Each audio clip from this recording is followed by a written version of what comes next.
Do you know why we have the death penalty?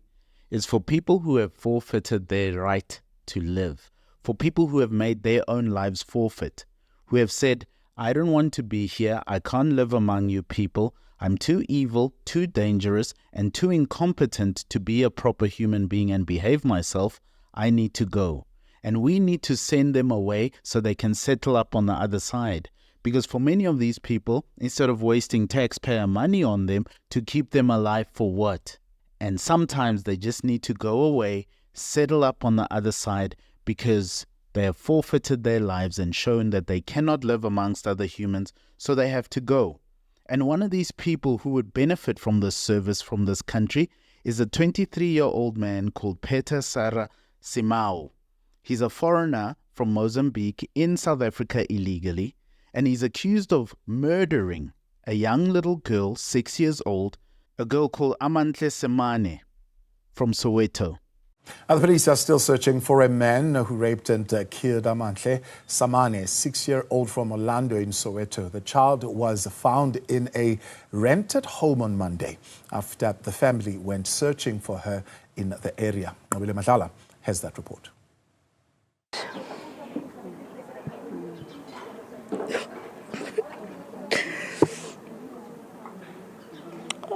He was a vibrant child, a happy soul, friendly, always happy. Bekumntwana abantu like yo. Oh gosh, that was Matle for you. She was found lying dead after being sexually assaulted and strangled in a shack in Soweto on Monday the 21st of October. When her little lifeless body was found, the man who occupied the shack and was renting the shack was nowhere to be found. He had to be hunted down, with a lady who knew him keeping the secret, with a teenager who saw little Amantle with this man being the star witness and saying, this man took Amantle, and the teenager thought they had gone over to the shack, and this is where Amantle was found, lifeless and dead. Her mother leaving her only for a couple of minutes to go down the road to the shop, which is something that happens every single day in townships everywhere in this country. And you know what also happens in townships all over the country every single day? Little children are kidnapped, murdered, strangled, sexually assaulted. Some of them are never to be seen again, like little Jocelyn Smith. And some of them, like Amantle, are found lifeless, dead in a dirty shack. So masifika laphana usemkhukhwini umntana ulele phansi akunamuntu, and then umntana ulele lapho, and then umama wakhe wavele wamkoqa lapha zama ukumemeza, and then nami ngafika, and then I tried to check the pulse. She was not responding. That's why I called the police and the ambulance. And this is why I tell you we need the death penalty back. The death penalty exists exactly for such people, because this is part of the human condition. This is just how some people are. They go all the way. Some people just need to go, and everybody who is against the death penalty needs to remember that. If you're against the death penalty, first of all, you are not only wrong, but you do not understand human beings and the human condition. Some people would say the death penalty is not a deterrent. It doesn't scare criminals away. First of all, you're wrong. It is a deterrent. As a person that grew up as a gangster, that grew up as a criminal, a person that understands the underworld, I'm here today to tell you the only way to stop the crime, the killings under my regime, if you kill somebody, you shall be killed also. We want law and order. We want law and order back in South Africa. Criminals are killing people like they're killing flies. 80 people are dying every day. And some people come to me and say the death penalty is inhumane. What is inhumane is our children dying on the Cape Flats. It is the farmers dying. It is the people being shot for a cell phone. That is inhumane. Under my regime, I am going to stop crime and killing, death in its track. But I tell you this, the death penalty is not about deterring criminals from crime, which it does. It's not about that primarily. The death penalty is about justice. The death penalty is about doing the right thing and retribution, because mercy to the guilty is cruelty to the innocent, like little Amantle. Community is still in shock over the brutal killing of Amantle Samane. The 6-year-old girl was found murdered and raped at a shack several meters from her home on Monday. The suspect, who was seen by others walking around with the child, has now been apprehended. Because mercy to the guilty is cruelty to the innocent, Adam Smith. And little Amantle was innocent. On the 6th of June 1995, when the new government of South Africa outlawed the death penalty, they were doing it as a reaction to how the death penalty had been used by the fascist apartheid regime. Perhaps we have to reconsider. Seeing the state of South Africa today, we have to reconsider and say perhaps getting rid of the death penalty altogether was an overreaction. Become a member of this channel today on our Buy Me a Coffee page. You'll get exclusive members-only content, which are courses 15 to 30 minutes long. We add a new one every single month on various topics linked to the channel. When you're a member, you get access to all of them on our Buy Me a Coffee page. Check it out. The link is in the description. Subscribe to the channel or Cyril Ramaphosa will be president forever. Where is the retribution? Where is the justice? He not only broke the law by being here illegally, now he kills a little South African. The death penalty is about justice. Some will say, well, what about the innocent who could be put on the death penalty? Well, then that's why South Africa should focus on the right things, which is getting its law and order correct. We must make sure our detectives are the best in the world and our justice system has all the checks and balances, all the efficiency needed to carry out a proper investigation, to filter people through that system and to find what is true and what is not. At the end of that lies the death penalty for those whose crimes deserve it, like this. The death penalty should definitely be brought back in South Africa because the death penalty is just. There is a limit to your own rights. Because if you say the death penalty is revenge, as some people say, these people are morons, obviously. Okay, then what is a car hijacker doing? Is he carrying out justice when he takes the car, shoots the woman in the head? Now those children don't have a mother anymore. He gets away with the car, sells it for 5,000 rand, goes drinking with his buddies. Is that a good and righteous thing for a citizen to do? Was he just carrying out some tough love to teach that woman a lesson that she should share her car? And then you say the death penalty is wrong, it's revenge. No, the death penalty is retribution and justice. And we need it in this country more than ever. Some people are convinced by the idea of poor people being more susceptible to the death penalty. Well, first of all, are these poor people committing serious crimes? Like this man who killed little Amantle, he wasn't very rich. And look at his crime. We shouldn't be trying to work on keeping the death penalty off the table. We should definitely bring the death penalty back onto the table and refine our legal system to make it the best in the world with the best checks and balances, the most efficient, so that you can go through it and we can check as well as we possibly can on this earth if you are guilty of this thing, and at the end of that process lies the death penalty. We need the death penalty because our kidnap rate in this country is the highest in Africa. Every 5 hours, a child is kidnapped. 350 children were murdered in this country between October and December in 2021. 350 children in that period alone. South Africa is a dangerous place for children. If they're not dying from chips they bought at a spaza shop, they're disappearing without a trace, never to be seen again. They're being abandoned in dustbins like trash, or they're being sexually assaulted and strangled in a shack. There are those soft-headed liberals who will say the justice system and the prison system is about rehabilitation of all the inmates, of all the offenders that go through there. First of all, the justice system is about justice and retribution, about punishment. And then if the criminal takes the opportunity that a civilized society gives him or her to rehabilitate and become a better person and not a filthy criminal, then they can take that opportunity. But it's first about justice, retribution, and punishment. We must not in South Africa make the mistake of valuing the lives of criminals more than we do the lives of our citizens, especially the most innocent. Justice delayed is justice denied.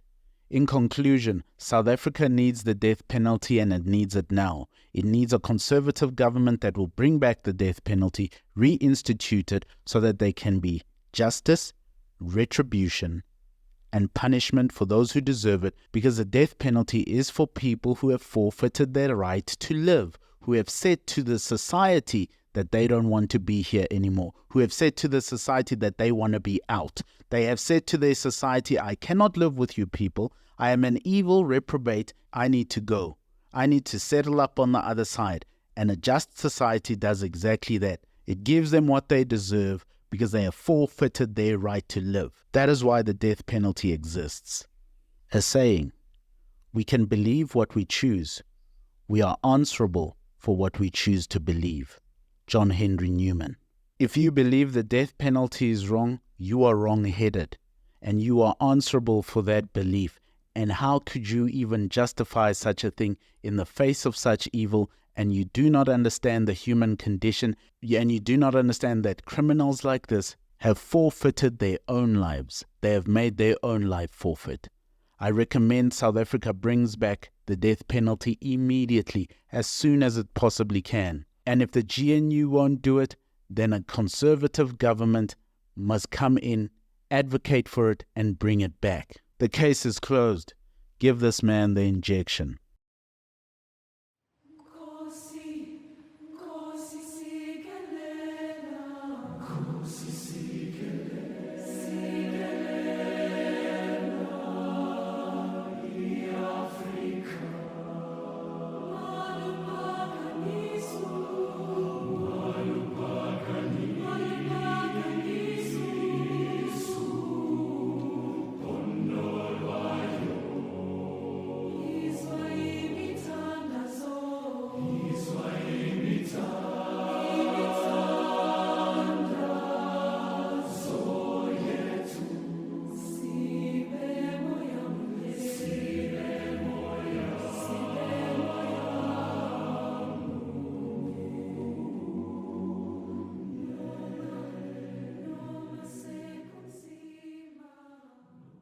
Thank you for listening. If you dare, buy us a coffee. The link is in the description. What did we learn from Floyd Shivambu's interview with Caesar Mpofu Walsh? I conceptualized the economic freedom fighters, the name, the references of commissars, commander-in-chief, the 7 cardinal pillars, the founding manifesto. Majority of the leaders of the economic freedom fighters knew that I'm going to join Mkondo's as a party. Sometimes this so-called brotherhood, it's not brotherhood, it borders on gangsterism. If this government of neoliberal unity persists for a longer period of time, there will be a very thin line between the ANC and the Democratic Alliance. There will be one thing. We learned that Floyd Shivambu is a raging, flaming, humongous communist. Of course you knew that.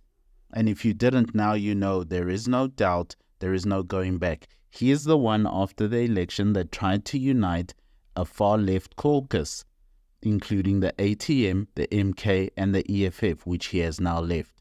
He is now with the MK, and in my view, he will regret that because the MK is going nowhere.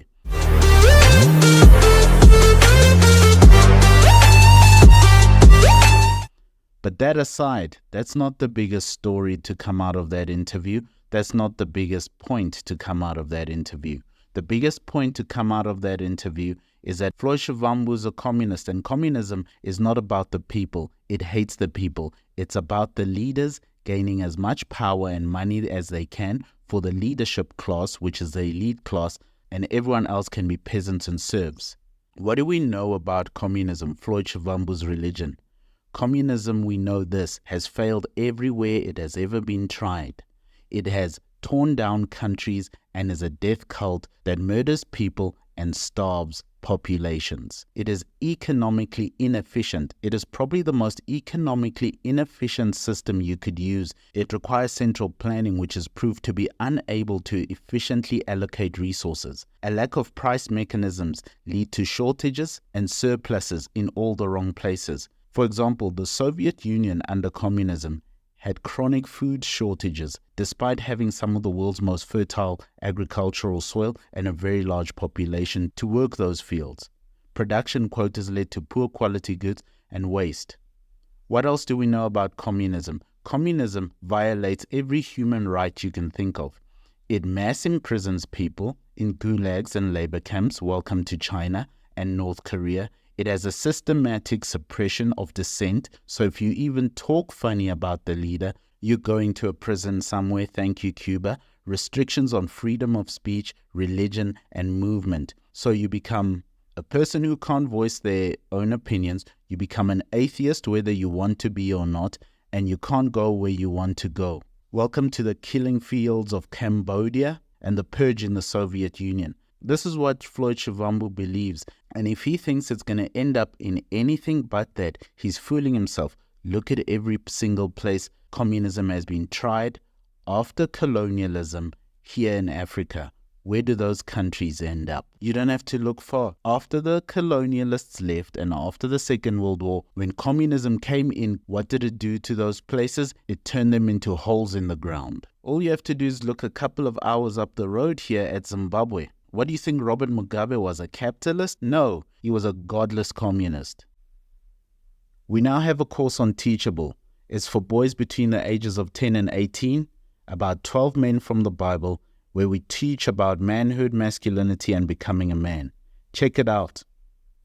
And Floyd Shivambu, that VBS thief, who stole money from VBS Bank, which was the bank of poor old black grandfathers and grandmothers, the same guy who's implicated in that scandal, look at him now pushing communism. Some people will say, you are betraying me. Where does that enter? And you don't even once suggest that I'm betraying the revolution. All this other stuff about the differences he had with Malema, how much he now loves Zuma after calling him a corrupt Neanderthal all these years. Now all of a sudden he loves the man. All of that stuff doesn't matter. What matters is at the crux of why he left the EFF, why he started the EFF, and why he's now at the MK, and why he formed that caucus after the election. Floyd Shivambu is a dyed-in-the-wool commie scumbag. It's not a secret that I conceptualized the economic freedom fighters, the name, the references of commissars, commander-in-chief, the 7 cardinal pillars, the founding manifesto, and all its key documents, including the documents which are constituting the Third National People's Assembly. Like I see the core and main document is the document which in my resignation letter I said should guide the organization on organizational redesign. So it's one of those things that had to be done. He wants to implement this with all his heart, mind, and soul. He's looking for a vehicle that will implement the communism that he has in his heart. It is a religion. It takes hold of these people, and it is a filthy religion that fails at every turn. Communism caused agricultural disasters. China's great leap forward by that psychopath, Chairman Mao, from 1958 to 62, starved people and caused the largest famine in human history. That's communism for you. Soviet collectivization resulted in millions of deaths when they tried to collectivize farms. Destruction of productive farming classes, or the kulaks as they were called. Those people who were the most productive farmers were killed in Soviet states. This is what Floyd Shivambu wants to bring to this country. Yes, he started in the EFF trying to take over land, and that's exactly what they did, whether it's farmland or suburban land or your backyard. He wants to own the land. He wants to own every piece of ground in this country where you have no say in it. That's what communism does, because it doesn't work if your private property rights are respected. It stagnates innovation. You think Fat Floyd wants to innovate? He wants to steal money from grannies. He wants to steal money from old black people. Communism stagnates innovation. It lacks the market incentives that push technological advancement. So no one wants to make anything because there's no gain to it. It creates a brain drain where the smartest people leave the country and go and work and produce somewhere else where their talents are paid for, admired and appreciated, where they're not basically slaves working for the government to do what the government wants them to do. They can create and innovate. It has a limited consumer goods base because you create what they tell you. You don't create what you think the market is ready for or what you would like to try in the market. You will create what Floyd says you must create. Floyd Shivambu and his religion are very dangerous for the country. Floyd Shivambu wants to turn South African citizens and their children into communists. He wants to lead over them and tell them what to do. He cloaks it in what they always cloak it, especially in Africa. It's about helping black people. No, it is not. This man stole money from black people at VBS. You think he will feel anything about putting this entire country under his thumb? Communism leads to economic collapse wherever it goes. It leads to chronic shortages of goods and services. It leads to black markets becoming necessary for basic needs. That's exactly what happened in Zimbabwe. It has the inability to compete with capitalist economies, and it starts to fail drastically. How did China turn around? When it turned its economy to a capitalist economy, it turned its economy to capitalism, and then the whole country switched on. And after decades of psychopaths like Chairman Mao leading them to hunger and death, they started to turn around and become one of the most high-tech countries in the world. Now they will trip over themselves because they need to get rid of the communism once and for all. Half communism and half capitalism won't work. You have to choose one. Communism, death and starvation. Capitalism, human flourishing and freedom. If they don't choose one, they will trip over the communism. South Africa is in that stage as well. We are mixed. We need to get rid of the Floyd Shivambu ideologies in this country. The sort of religion that is communism leads to social mobility barriers for people, actually. It will not help black people. It will not help colored people. It will not help Indian people. It will not help white people. It won't help anyone. It will help Floyd Shivambu and that old decrepit Jacob Zuma. It is a permanent affirmative action on everyone. It makes everyone poor.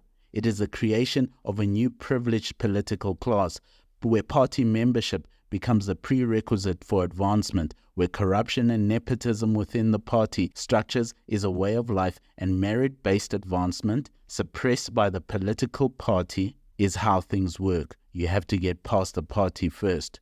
Some may say we're already there in South Africa because that's how a lot of it works here in South Africa, and that's exactly what happened in Zimbabwe. If you weren't ZANU, you were poor. And Floyd Shivambu wants to take it into an Floyd Shivambu-led thing that is communist. Become a member of this channel today on our Buy Me a Coffee page. You'll get exclusive members-only content, which are courses 15 to 30 minutes long. We add a new one every single month on various topics linked to the channel. When you're a member, you get access to all of them on our Buy Me a Coffee page. Check it out. The link is in the description. Subscribe to the channel or you'll be forced to join the MK party and become their most vigorous and fierce member, like the Mama Joy of the MK. You think the most important thing about that interview is all the shenanigans with the EFF and the MK? No, it's that Floyd Shivambu is the High Priest of South Africa, is the Chief Rabbi of South Africa when it comes to communism. And then got to realize that the manner in which he was persecuted is linked broadly to the bastardization and criminalization of progressive left politics globally. Like, it's more or less the same thing that was done to President Lula in Brazil. It's the manner in which they wanted to treat President Maduro in Venezuela, like almost everywhere, wherever there's a progressive voice that rises, the global West and imperialist forces seek to collaborate with the locals to try to undermine the legitimacy of such a leader. And you know what? Julius Malema wasn't communist enough for him, because Julius Malema plays a communist on television. He pretends to be a communist on the news. But for Floyd, it's a religion. The political tectonic plates are shifting in the Economic Freedom Fighters Party. Its deputy president, Floyd Shivambu, has left the Red Berets in an unexpected turn of events. he drafted a letter to party leader Julius Malema explaining that he will not be renewing his party membership. Greetings, Comrade President. Communism destroys cultures. It destroys historical sites and artifacts because it can't give you a past. You have to believe in the party. You can't respect what came before you, your fathers and their fathers. You have to respect the fathers of the party. It suppresses religious practices. It forces you to homogenize and gets rid of all differences of opinion or thought, and you lose your tradition and customs. It uses the military to suppress you and uses excessive military spending to quell the citizenry. It has deep administrative inefficiency everywhere with massive bureaucracies being created. That's what gridlocked India for all those years. It leads to corruption becoming systemic and the inability to adapt to changing conditions for that country, where decision-making creates a paralysis due to the centralization of things. Yes, communism is a failure, and if people like Floyd Shivambu are allowed to continue, that is exactly what they want to institute here. Right now, we flirt with communism every single day. We have a sort of a mixed mentality about it. Floyd Shivambu wants us to be communist. Communism brings widespread poverty despite its promises of equality. It creates mass immigration. Look at Zimbabwe again. It develops a parallel informal economies where even human organs can be traded. Look at China. And it leads to the ultimate collapse of the state, as it has every single place it has gone. From Cuba to North Korea to Argentina, anywhere in Africa, pick a country, point at it, you'll find it. This is Floyd Shivambu, a red in tooth and claw, the sangoma of communism here in South Africa. That is the thing you must watch when you watch Floyd Shivambu. The conclusion is very simple. South Africa needs a conservative party that will stand on conservative free market values that want the prosperity of all human beings in this country and the freedom thereof, and push people like Floyd and Jacob Zuma to the fringes, prosecuting them for their crimes, opposing them for their dumb ideologies, and staying religious. A saying, fear not that your life will come to an end, but rather that it shall never have a beginning. John Henry Newman. If we allow people like Floyd and other communist freaks to take over, the lives of our children will never begin. They will be controlled from cradle to grave, and they will starve every single day of their life. Because to control people, one of the elements is to starve them. I recommend we resist Floyd Shivambu. He is not a good leader, and he is not a good person. He is a communist. I'll never betray the revolution. That's just not South Africa. The case is closed, my friend. We are not communists here in this country. And what we need is a conservative party to push those sort of people out and make sure our young men grow up to be competent, free, and productive. Amen. Thank you for listening. If you dare, buy us a coffee. The link is in the description.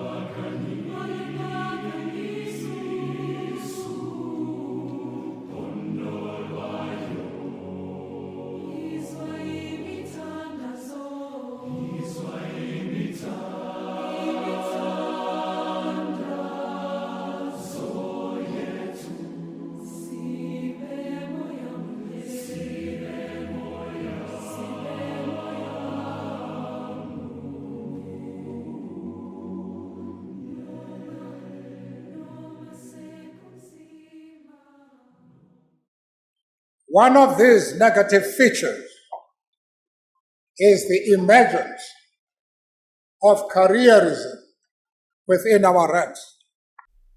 Much like the talk of drinking and driving, the talk of ANC renewal is something that happens 2 to 4 times a year, but nothing ever changes. South Africans, unfortunately, have kept drinking and driving, and fortunately, the ANC has not renewed. They are incapable of it. Renew for what? How can they renew, and to what would they renew to? These people have no vision of anything they would be renewing their party for. What direction would this renewal take and why? Where would it start and how would they do it? We have decided to launch a foundational course that is going to help revive our organization, but in a number of ways it also reconnects us with our past, particularly with those who made incredible contributions to get us where we are. They're trying now again to rebuild their crummy little branches and their crummy little political school to get the party back on track, whatever that looks like in their minds. But what they don't realize is that these people are actually spent.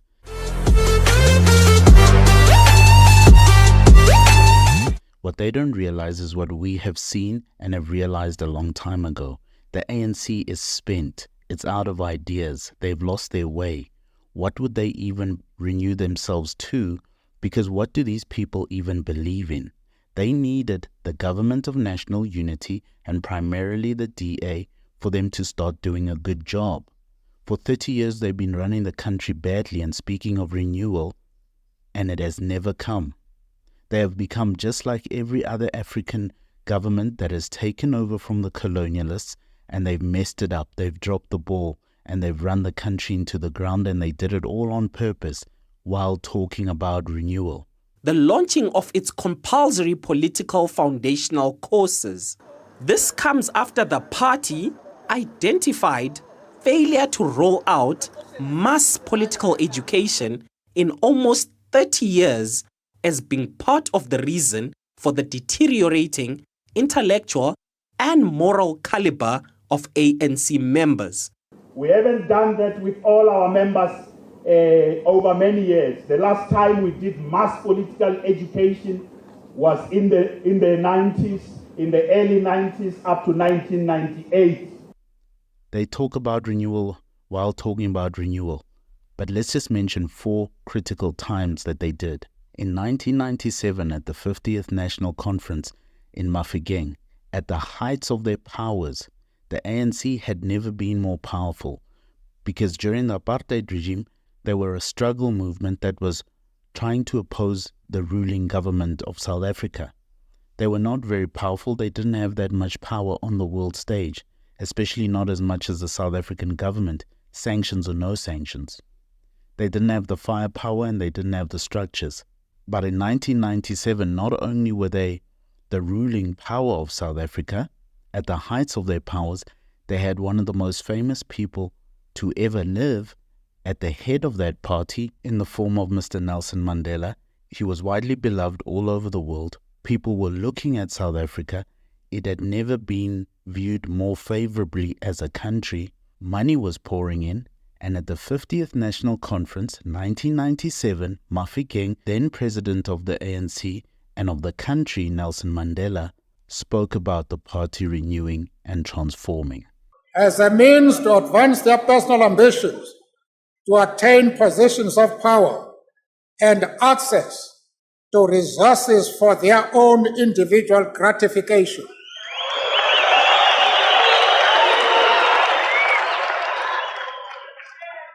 And the things he mentioned in that time and in that speech are still the same things they had said every single day about renewal from that day to this.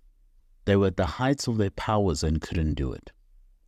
The second notable time that they spoke about it was in 2012. What we want to do just quickly is to welcome back Diapolo Peku. We want to reflect back to 2007, some of the resolutions, and look at whether they've been fully implemented now, being 2012. That was the ANC's centenary year.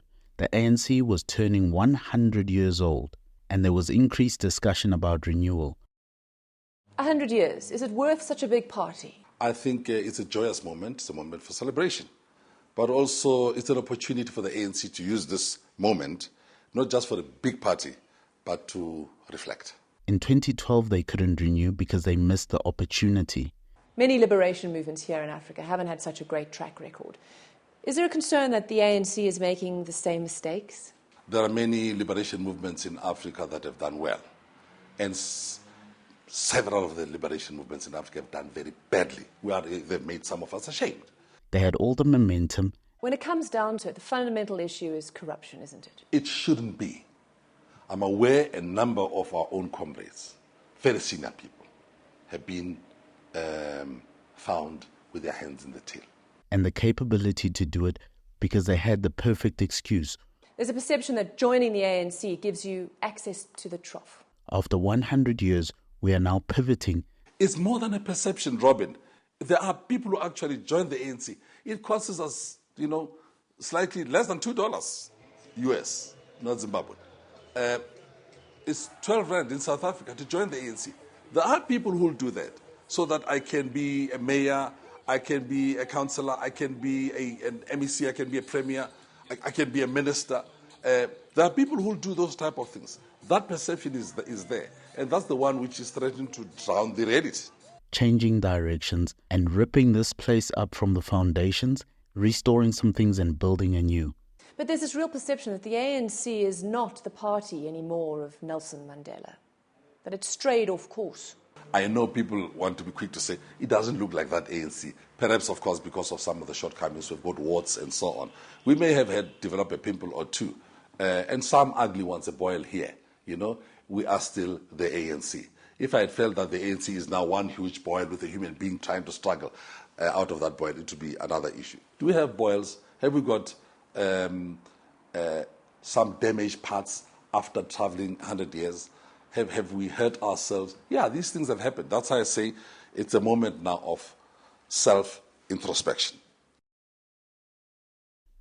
The missed opportunity of 2012, they still couldn't do it.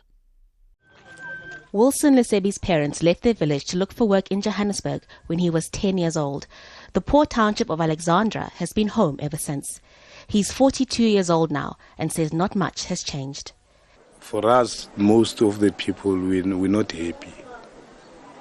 Not happy. Because it's very difficult to have children and then raise them without any job, a secure job.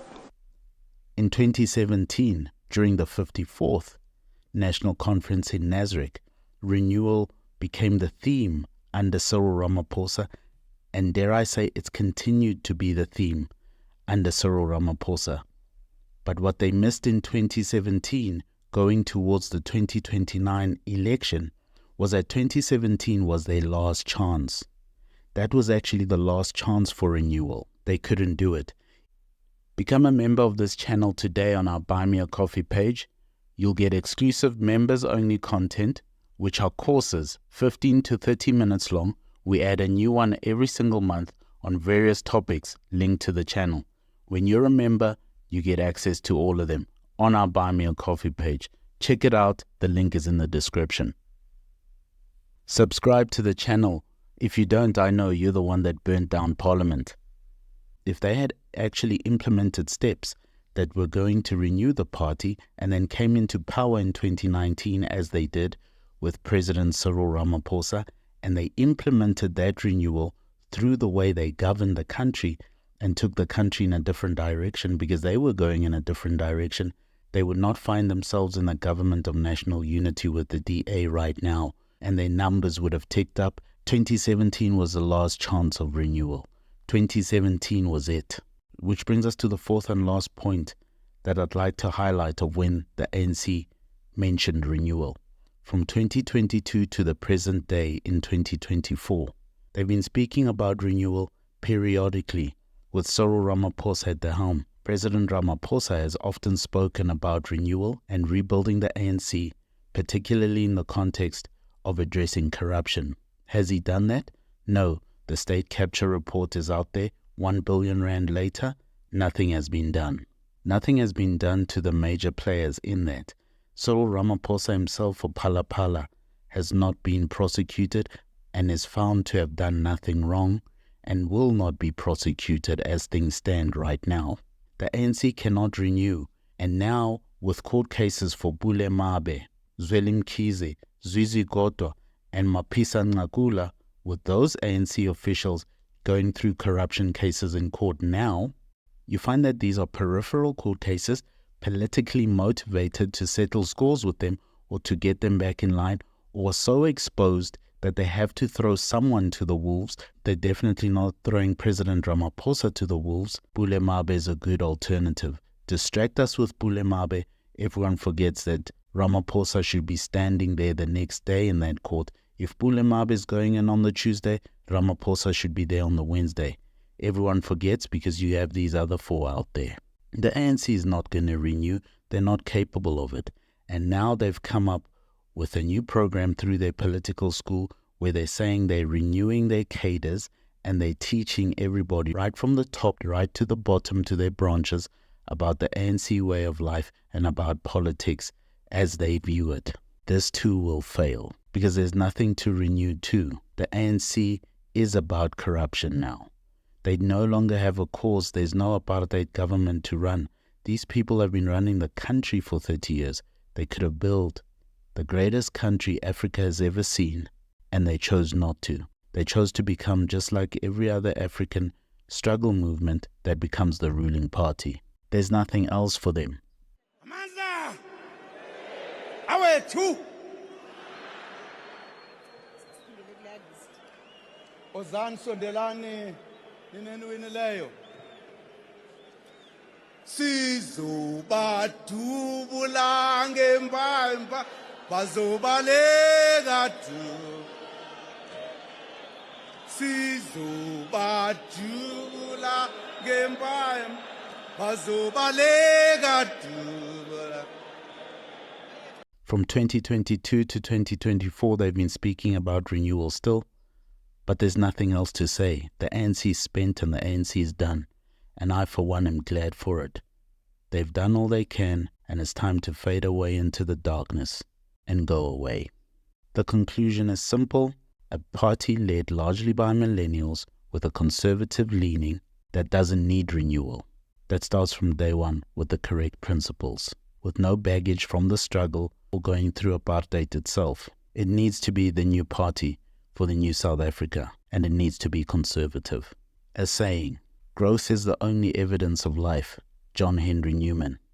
The ANC is not growing because it's dead. They know it is. And this last-ditch attempt to start up this little school is the last gasps and the last kicks of a drowning man who is already dead.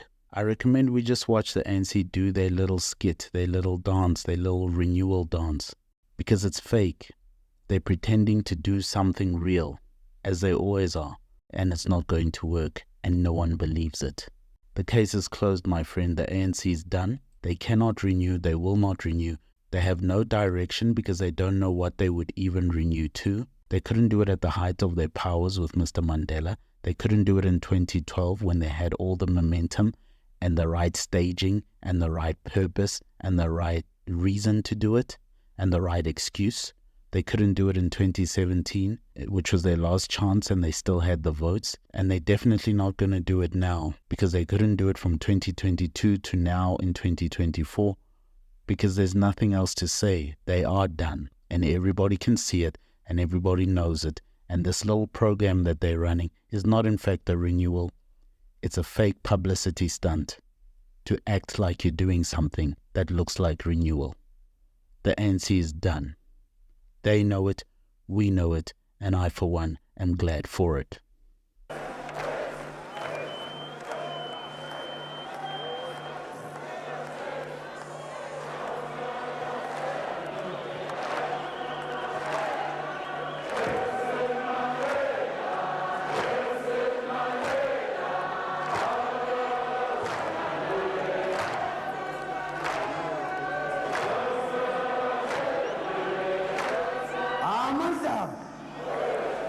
Give the president the last moment. Is not yet concluded. Thank you for listening. If you dare, buy us a coffee. The link is in the description. 52 million rand spent in South Africa over a period of 5 months to deport illegal immigrants. Finally, some government spending that makes sense, because if you spend 52 million rand today, you save billions going forward. All right, listen to this now. There's been mixed reaction to revelations that the country has spent over 52 million rands in 5 months to deport almost 20,000 undocumented foreigners. The Home Affairs Department made the revelation in a written parliamentary reply to a question by the EFF. Billions in all the mines that have been stripped bare by illegal Zama miners. You save billions in your infrastructure to provide water, electricity, and all sorts of sewage services to these people. You save money in the hospitals. You save money in crime, in housing them in prisons. There's thousands of them in South African prisons. And as we stand, we don't even know how many illegals are in South Africa because they come and go as they please. 52 million rand, barring any corruption, of course, is money well spent. The estimates say there's between 3 to 5 million illegals in South Africa. I say there's more, that's why we need more. People are deported this morning and come back this afternoon. It's going to take much more money. I would say hundreds of millions, if not billions. First, you set up a 3-month period where every illegal immigrant has to report themselves. And we give them a grace period to report themselves, sort of an amnesty, where they will not be documented as South Africans. One center in each province where these people have to report themselves within a period of 3 months, and in those 3 months they must get all their affairs in order. All their family that they've brought with them, any kids they've had, they have to report and get ready to be sent back home, because after 3 months there will be no mercy. We will be raiding every corner of the country, looking under every rock, and you will not be dealt with nicely. So 3 months, you report to one of these 3 centers in South Africa. And at those centers, you get fingerprinted, you get DNA'd, we make very diligent copies of your documents, we take several photos, and once we've taken a sample of your DNA and all that, we check our records against the police records for any crimes you may have committed. Can you see now we have to shape up our police services as well?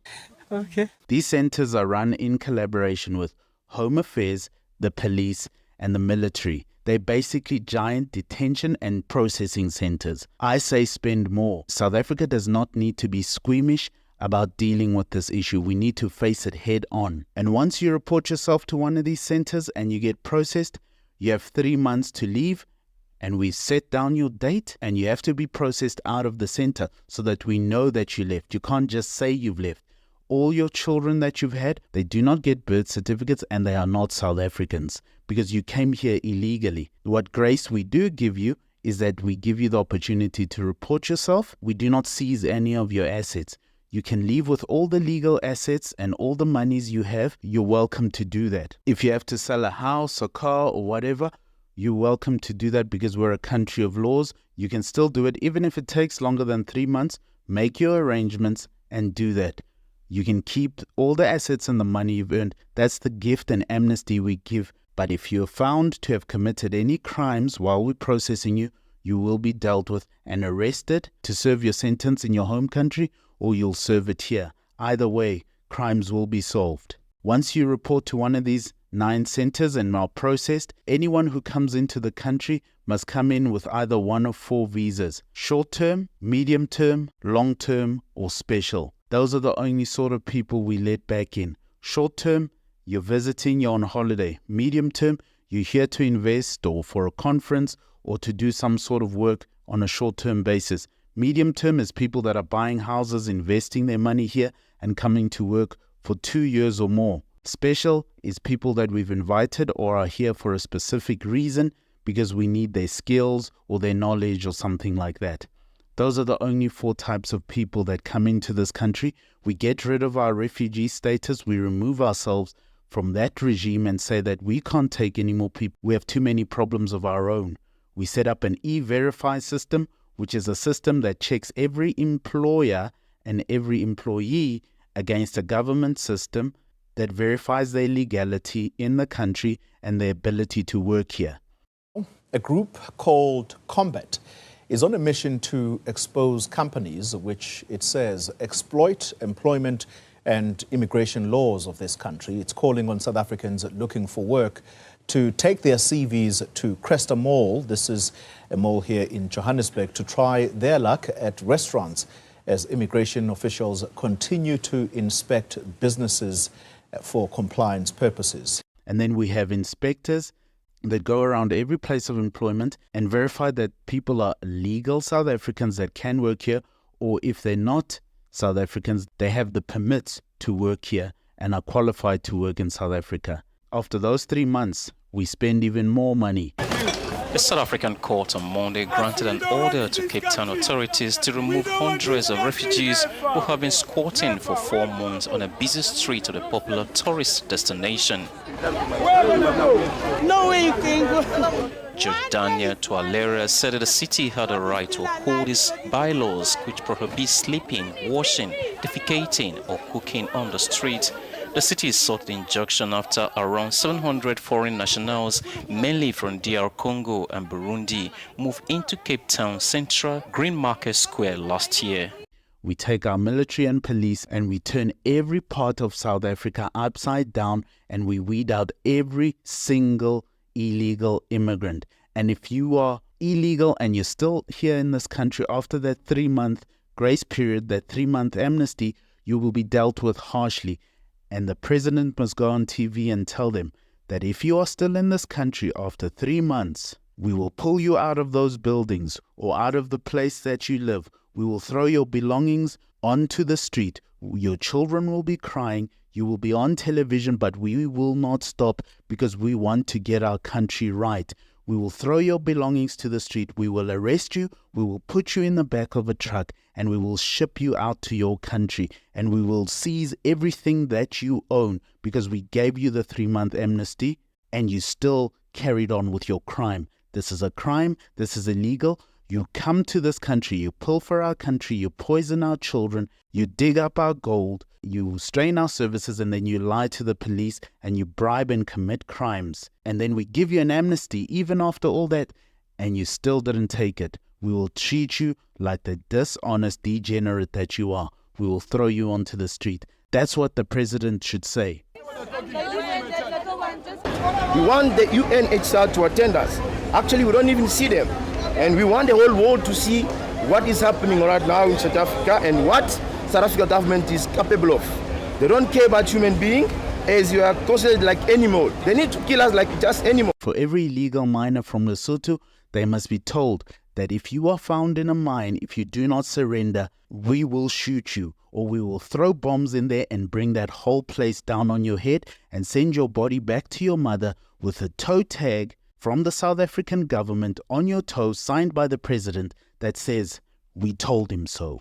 Right to this now. Police in KwaZulu-Natal have detained a number of foreign nationals during a raid on spaza shops and other stores suspected of selling counterfeit goods in Durban. They will now verify their immigration status. That's the sort of stance I say we take, and that's going to take more money. 53 million rand is fine as long as there's no corruption involved, but I say spend more. This is the sort of government spending I can get behind because it'll get our country right. Even if we spend billions on this, it will be money well spent, better spent than we did for the State Capture Commission. You know why? It'll help us solve thousands of crimes. It'll clean up informal settlements.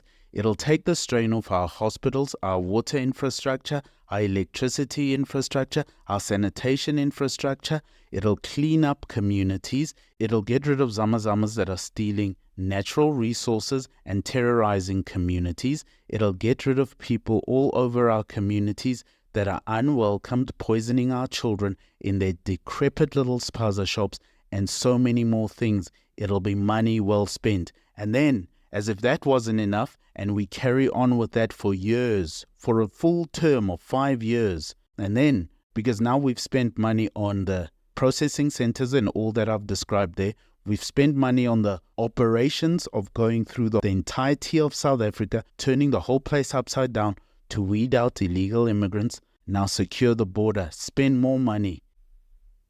We now have a course on Teachable. It's for boys between the ages of 10 and 18, about 12 men from the Bible, where we teach about manhood, masculinity, and becoming a man. Check it out. The city had complained of unhealthy odors from the use of streets and sidewalks as toilets. The judge said in a ruling, adding, the smell was unbearable. The noise, fight and sexual acts in public by the respondents raised concern. However, the asylum seekers say they want to be given a new life in another country. Okay. Put up the biggest fences, the biggest walls, the biggest electronics, the biggest drones, the biggest cameras, the biggest everything, and we keep everybody out. We are a fortress, and our policy at the border should be soldiers in position, dogs on the prowl, and guns out. And if you try to somehow get through this wonderful fence and this wonderful wall, we will shoot you, and then the dog will tear into you. Very simple. Come through the gate or don't come at all. We should not be squeamish. We should not be the sort of people that shy away from doing the difficult thing, because in the long run, if you clean up your country like this, anybody coming in will be illegal and a reasonable person, and it will save us so much more money from the burden of carrying these people. This is what we should do, using our police, our military, and every resource we can. In conclusion, I get behind that sort of spend. 52 million is well worth it, and I would say spend more. Give them 3 months of a grace period, an amnesty. Process them in one of 9 centers, 1 in each province, of the most high-tech deportation processing facilities on earth, where people get ID'd, fingerprinted, we take their DNA and many other things, we get their paperwork right, and then they have 3 months to ship out. Them and their children, and every birth certificate ever given to one of these illegal children is revoked. After those 3 months, we are harsh and very rigid on any illegal immigrant, are not squeamish, and we do not shy away from treating them harshly because the grace period has passed and they were warned, and if you are still here, we put our boot on your neck. And third, we fortify our borders, soldiers at the ready, dogs on the prowl, and guns out. A saying, if we are intended for great ends, we are called to great hazards. John Henry Newman.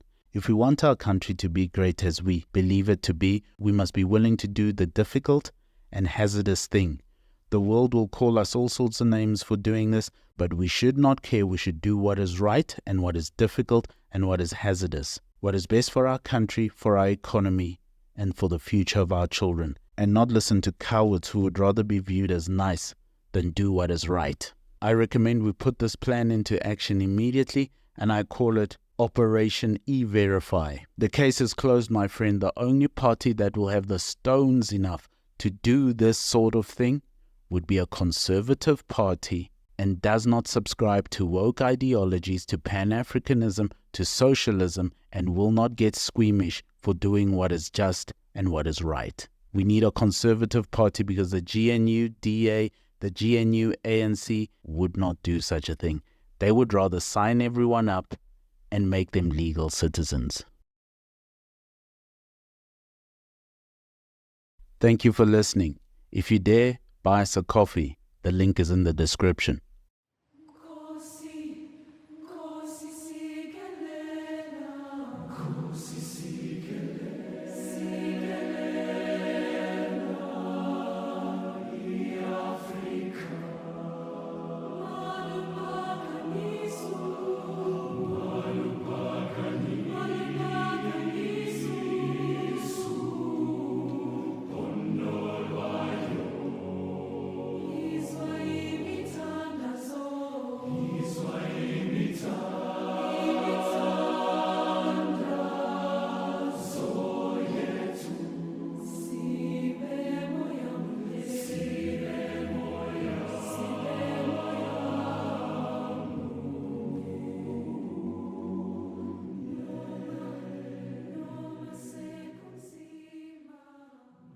You want to lose your civilization? You want to take your country down from the inside out with your own bare hands? Then you must follow the Bloemfontein High Court. A landmark ruling from the Bloemfontein High Court. In a historic decision, 2 husbands have won the right to adopt their wives' surnames. And this groundbreaking ruling has sparked widespread debate and is set to challenge traditional gender norms. In fact, yesterday here on the AM Report, we ran a poll. Many people saying that the idea of it is absolutely ridiculous. They recently passed a law that allows husbands to take their wives' surnames. Why? Why would that be something that would necessarily have to be done? Why is that so important that South Africa has to take part in a civilization society splitting idea? Many people saying that it's a ridiculous move. But obviously we'll get your views on it. But I want to hear your thoughts on just when you heard about the ruling by the Bloemfontein High Court, was this a step in the right direction? Absolutely, absolutely. I mean, I think that it's a progressive decision. It's a decision that recognizes that this was still an instance of patriarchy being reinforced, and that it was a case of unfair discrimination based on gender and sex.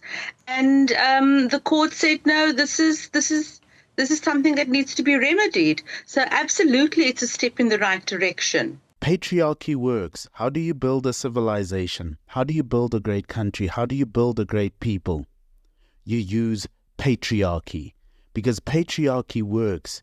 Patriarchy has been given a bad name by people who do not know what they're talking about, or who have nefarious agendas that separates families, destroy society, or are misguided and misdirected, while both playing the victim and being power hungry. That's the sort of people that push that patriarchy is a bad thing. They have the bad manners to redefine patriarchy as power at the expense of women, as if society was built at the expense of women and not for them. The whole world was tamed and civilized because men wanted their women and children to live a better life. Patriarchy was not at the expense of women, but it was for them. How do you build a great civilization? How do you build great communities, societies, and a great people? You use patriarchy because it works. So what is patriarchy when it's properly defined? It's the rule of the father. And what does patriarchy do? It is the division of labor, the separation of roles that align best with our biology, with our natural instincts, our natural talents, proclivities, and actually allow both men and women to build families together and to build civilization together. You're supposed to take the surname of your husband, because the husband is the head, is the one who is going to pay lobola, is the one who is like a father, to show that you are welcome to that family, to show that you are married to that man. You're supposed to take his surname. According to me, when a man takes a wife surname, it's like we are killing our culture. This ruling by the Bloemfontein High Court is misguided and wrong-headed. It denies what is natural and what is right. It is disfigured. The sort of world that the smelly, unbathed gender studies person describes of a world where women were victimized and men just pushing women around for all of time has never existed. It has always been by the sacrifice of both the man and the woman, the man protecting the family, giving them his name. They are under his protection and his responsibility even to the ending of his life. Every bit of money he'll ever earn, everything he'll ever own, everything he'll ever work for is for those people, his wife and his children, and he leaves it to them because they bear his name and they carry it on. They are under his provision, protection, and responsibility. Women do not build civilizations because men are the natural leaders of life. If he takes that name, which is actually the name of his father-in-law, is he now not the head of his household? Is he supposed to follow his wife? Where to? Where can a man even follow a woman? To what? For what? How will you build a civilization and a society like this? Because when men do not take that place that comes natural to them to provide, protect, and lead and move society forward, what do you have? You have giant modern villages, which are informal settlements, because you're not building anything and you're not going anywhere. This is not something we should do here. This is foolishness. It's ridiculous. We have become too woke for our own good. This is girl power run amok. Men are the natural leaders of life. They provide, they produce, they innovate. They use logic over emotion. You are always able to hold them fully accountable for their actions, and the modern world doesn't change that. Just because now you have services from the police that protect you and from the government that give you money, and many of these women are married to the government there because they're on the grant. Just because you have that causes a lot of women to mistakenly think that everything that they have around them, everything that is built around them, all these things that are maintained and keep running is not created by men, maintained by men, and developed by men. Men have built everything that you see around you and continue to do so and maintain it every single day. And the fact that we're supposed to believe that men should take their wives' surnames is not only emasculating, it is a bad premise that will lead us down a very slippery slide into a society of weak men. Weak men create bad times. Subscribe to the channel. If you don't, I know you're the one that burnt down Parliament. The smelly gender study socialist has told women to live in a cloud of fear that men will constantly victimize you. Where has that ever been true, where men constantly victimize women? If men wanted to oppress women and shut down women and enslave all women all over the world, it would take about an hour. That will never happen and has never happened, because that's not how men think. That's how smelly gender study socialists think. There is no way that could ever happen, because that's not how men deal with women. That is not what is in a man's heart. What is in a man's heart is to bring order, to produce, and to move society forward. Men are the natural leaders of life. That's why the natural providers of life, the natural protectors of life, and the natural responsible, accountable people in all of life, that is why you take on their name. That is why you build under the umbrella of that person's name. How do you inspire a man to be the best he can be? You give him responsibility. And that responsibility causes him to rise to the occasion because he's built for it. This is not merely symbolic. This is not merely what is in a name, everything. It is not merely symbolic. It is not merely some little law. This is a smelly gender studies coup by smelly socialists who have no vision for the future and no idea of the past in reality. Everything they think about the past is skewed and misguided and warped. They have a disordered view of the past that is not based on reality. And the Bloemfontein High Court has just endorsed that and put a stamp on it and said, yes, you can take on your wife's name. In this case, it's a very interesting case, and it's obviously a very recent case at the High Court. And the court did find that it was unconstitutional, and it was most likely on equality, that there's no equality in both people having their own names or surnames being the representative of their family.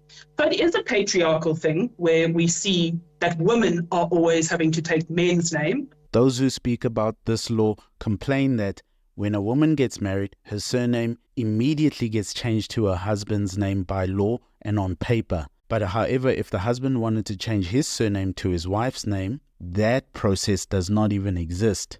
You know why it doesn't exist? Because people in the past were not idiots. They were not delusional, nonsensical morons who did not believe in common sense and in what they could visibly see. The patriarchy is aligned to our biology, our natural talents, and our natural instincts, because it is natural and the patriarchy works. It builds the greatest civilizations, it builds the greatest people, and it is the best thing for women, children, and society. Men move the world forward. That's what they do. We now have a course on Teachable. It's for boys between the ages of 10 and 18, about 12 men from the Bible, where we teach about manhood, masculinity, and becoming a man. Check it out. And that name is a sign of a family. It's a banner like they used to have. The homestead would be called by that name. The castle would have a banner with the name of the family on it. Because once someone comes after your name, you must protect it even to the ending of your life. And that's what men do for their wives and their family. But these unkept women who have no husbands, who have no protection, who have no umbrella over them, believe that they no longer need men while they live in the most modern, most safest, most productive, with the longest life expectancy, where you don't die in childbirth, and the ability to do pretty much whatever you want all the time, that was built by men. We do well to remember that. This law is not what is best for South Africa. It is a strange madness and a disorder that we should not allow. It is unrealistic, it is moving away from reality, and it is foolish. It is not groundbreaking. it is actually breaking up the ground that will swallow the society and swallow this country and break the society from the inside out. The family, the wife, the children must always take the husband's name. I would even go as far as to saying all those women who are raising grant babies should not do this disgusting trend that has emerged in South Africa, where women give the child their surname, their maiden name. The child must still bear the father's name, whether this child is a grant baby or not. I would go as far as to say that, because who is this child if he doesn't have his father's name? The conclusion is simple. We should not become a country of delusional wokeists. Woke people with no logic and no common sense. Just because you can do something doesn't mean you should do it. Some things should be conserved because they keep society together. They are like that for a reason. A man comes across a fence in a field. He doesn't just break it down and open up the field. He asks himself first, why is this fence here? These are the sort of fundamental things that people overlook, progressive little trendy ideas to take on and to shove through the courts, and the courts agrees with them. No. This is why we need a conservative government that'll pin down on these details, because these details are what uphold the structure of society. Patriarchy works. It aligns with our natural instincts, our biology, and our natural talents, desires, and will. Why should women and children take the man's name? Because it works. A saying, evil has no substance of its own, but is only the defect, excess, perversion, or corruption of that which has substance. John Henry Newman. And that is what is happening right now. This idea being pushed through the Bloemfontein High Court is an evil. It is a perversion of what works, of the patriarchy and the system that has been. It is a defective way of thinking that thinks men have been oppressing women instead of building with women for all this time, for all of history. It is access over the top, too much. It is women power hungry, wanting to even dominate the very fabric of reality and deny the division of roles that comes naturally with what a man is and what a woman is. Because these are the same people that couldn't even tell you what a man is and what a woman is. It is a corruption. It corrupts what is good. It corrupts what is right. It corrupts what is just. It corrupts what is normal and what is ordered for that which is trendy, hip and woke, only to tear down the society from the inside out. I recommend you stand against these sort of laws and the sort of people that propagate them. They are smelly, unbathed, socialist, gender study types. The case is closed. Do not fall for this. Do not do this. This is evil. Thank you for listening. If you dare, buy us a coffee. The link is in the description.